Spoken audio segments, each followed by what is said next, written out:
Bismillahirrahmanirrahim. Assalamualaikum warahmatullahi wabarakatuh. Alhamdulillah, assalatu wassalamu ala rasulillah wa ala alihi wa sahbihi wa wala, amma ba'du. Pada kesempatan kali ini, saya, Nurul Amalia, ingin mencoba menjelaskan tentang makalah yang sudah saya buat untuk memenuhi tugas akhir semester mata kuliah tafsir tematis. Saya mengambil tema kulit sebagai reseptor sakit dan siksa di neraka. Langsung saja. Seperti yang kita ketahui, akhir-akhir ini Al-Quran dan sains telah diteliti banyak oleh para ilmuwan. Nah, pada abad 21 ini, ayat-ayat Al-Quran telah banyak dikaji, terutama secara sains, dan menunjukkan bukti kebenarannya. Nah, itu semua menunjukkan bahwasanya Al-Quran itu mengandung kebenaran, tinggal manusianya saja ingin memahaminya atau tidak. Nah, dalam Al-Quran sendiri, banyak dijelaskan tentang manusia, mulai dari manusia secara sosial sampai penjelasan tentang manusia secara detail. Salah satunya tentang anatomi pada tubuh manusia. Nah, kali ini kita akan bahas tentang anatomi kulit manusia. Nah, kulit secara sederhana adalah sesuatu yang sangat gampang untuk kita lihat dan kita amati.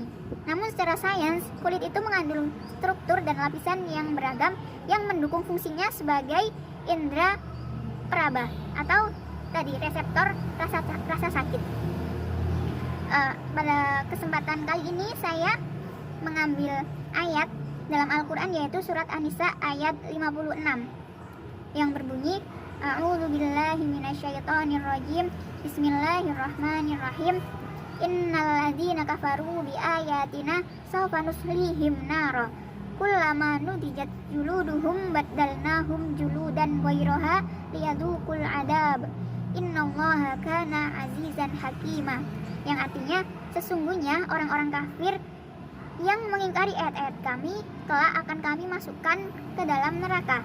Setiap kali kulit mereka hangus akan kami ganti dengan kulit yang baru agar mereka merasakan adab. Sesungguhnya Allah Maha Perkasa. Nah, pada ayat ini kulit disebutkan dengan kata juludun. Sedangkan dalam ayat-ayat yang lain ada juga yang disebutkan dengan lafaz basyarun.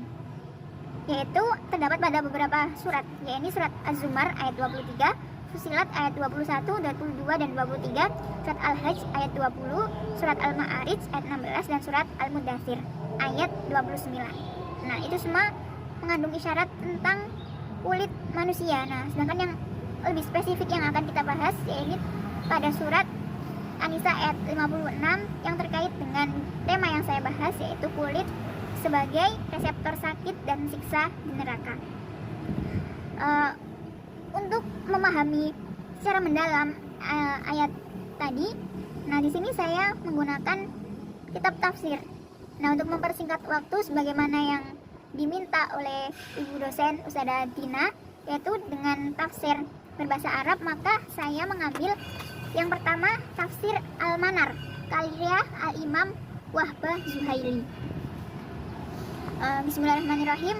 Qala al-Imam innalladzina kafaru bi ayatina al-munazzilati ala anbiya'ina bihasatil qur'ani alladhi huwa khatamul kitab ilahiyah wa akmaliha wa ab'iniha saufa nahrukuhum binnar. Yang kira-kira artinya sesungguhnya orang-orang yang kafir terhadap ayat-ayat Allah, terutama kepada Al-Quran yang itu adalah penutup kitab-kitab ketuhanan yang paling jelas dan paling lengkap, nah mereka akan kami masukkan ke dalam neraka.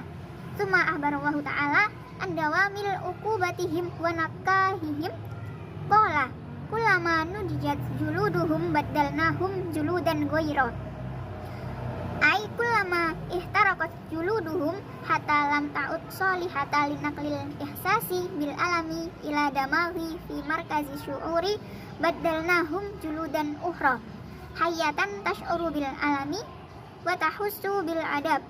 Wa qala Rasulullah ittabaddala juludahum kula yaumin sab'u marratin.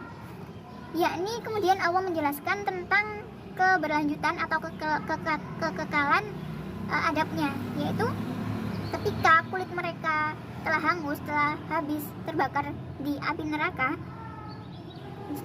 sehingga sakit yang mereka terima itu sudah tidak terasa karena kulitnya sudah habis. Jadi rasa sakit itu sudah hilang, maka kami akan menggantinya dengan kulit yang baru, sehingga mereka itu terus merasakan sakit.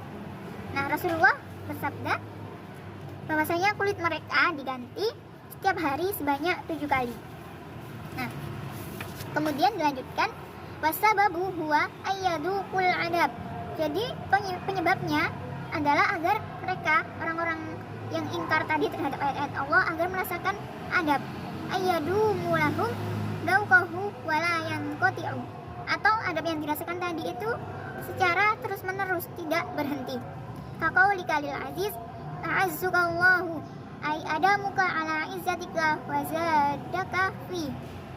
Atau dengan bahasa lain atau dalam kalimat lain kita dapat temui ketika kita berbicara kepada orang yang mulia, kita mengatakan bahwasanya Allah memuliakanmu dan mengabadikanmu dalam kemuliaan itu dengan meningkatkannya. Nah, hada mislu qaulihi ta'ala lamma khabat zidnahum sa'ira, yaitu seperti firman Allah dalam surat Al-Isra ayat 97, yaitu tiap kali nyala api jahanam itu dipadamkan, kami tambah lagi nyalanya.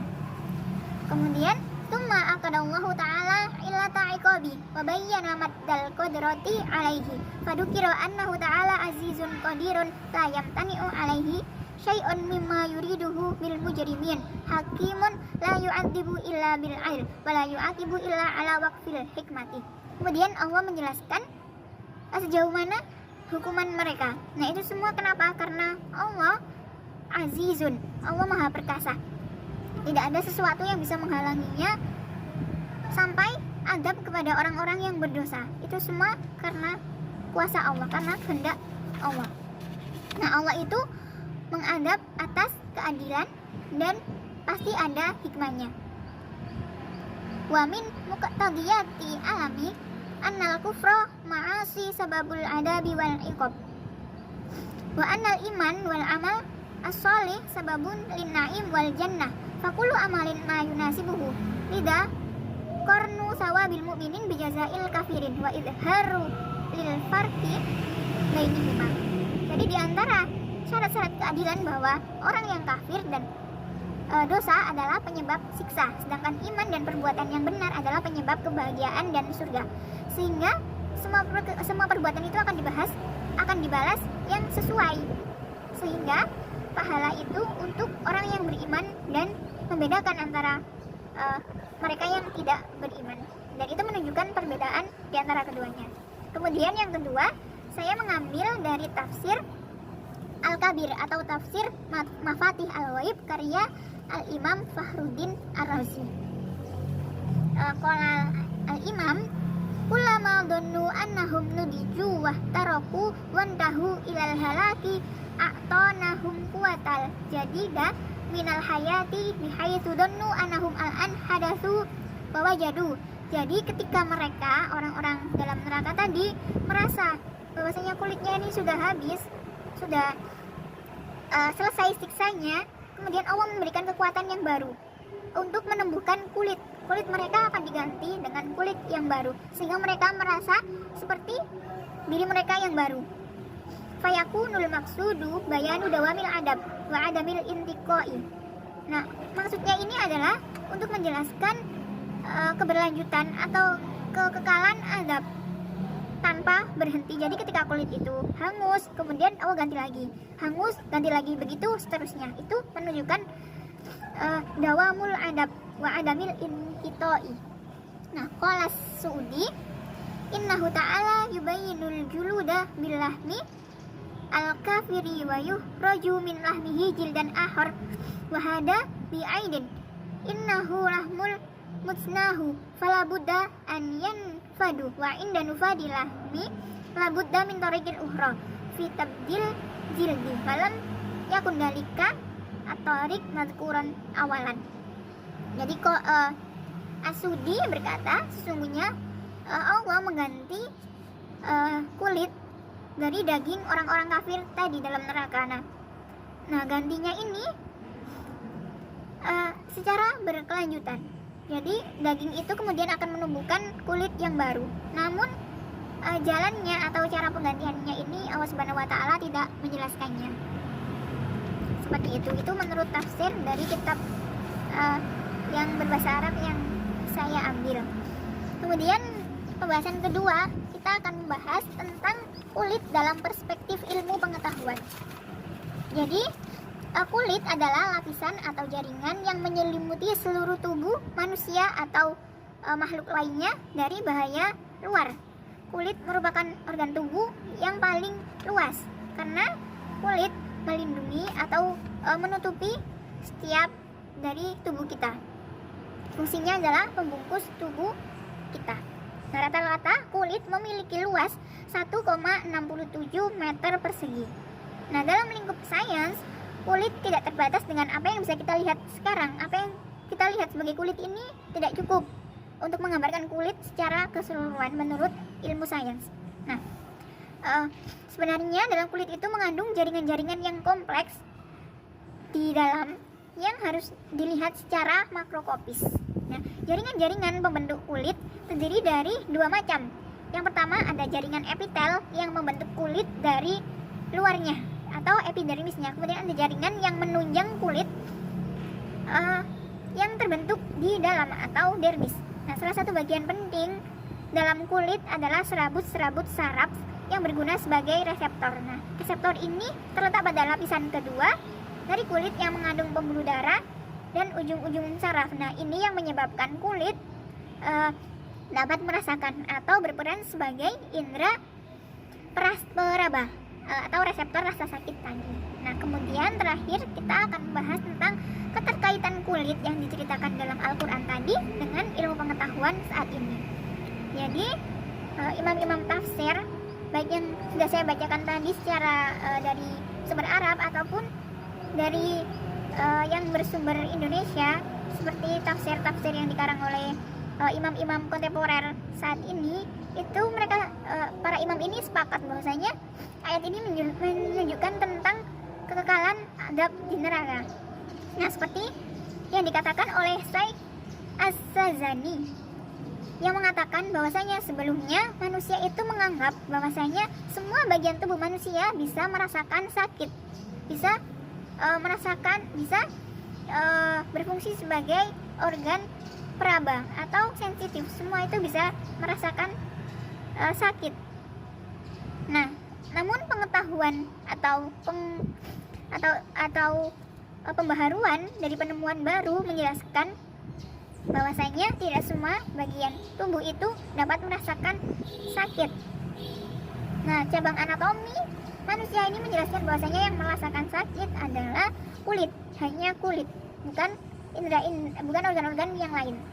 Nah, jadi ketika siksa di neraka tadi dijelaskan bahwasanya kulit itu kemudian akan diganti dengan kulit yang baru. Nah, itu semua menjelaskan betapa kerasnya siksa neraka. Jadi ketika kulit itu hanya kulit yang bisa merasakan, kemudian kulit itu habis terbakar, yang ada kita atau orang-orang yang di neraka itu tidak bisa merasakan sakit lagi karena kulitnya sudah hangus. Nah, Allah menjelaskan bahwasanya Allah akan mengganti kulitnya yang baru, sehingga ya sakitnya akan terasa lagi ketika kulitnya sudah ada yang baru. Nah, itu menunjukkan tentang betapa kerasnya siksa neraka. Dan sains pun juga menjelaskan ya emang kulit itu akan hanya kulit yang bisa merasakan sakit, dan ketika kulit hilang rasa sakitnya akan hilang. Namun Allah menjelaskan akan diganti dengan yang baru. Nah, dengan ayat-ayat seperti ini pastinya kita akan merasa ngeri. Pasti kita tidak ingin merasakan hal ini nanti. Maka dengan ini kita harus meningkatkan keimanan dan ketakwaan kita. Karena innallaha kana aliman hakima, Allah itu maha perkasa dan maha mengetahui. Nah, sekian yang dapat saya terangkan dalam kesempatan kali ini. Mohon maaf atas segala kekurangan atau ketidakjelasan atas apa yang saya sampaikan. Terima kasih. Wassalamualaikum warahmatullahi wabarakatuh.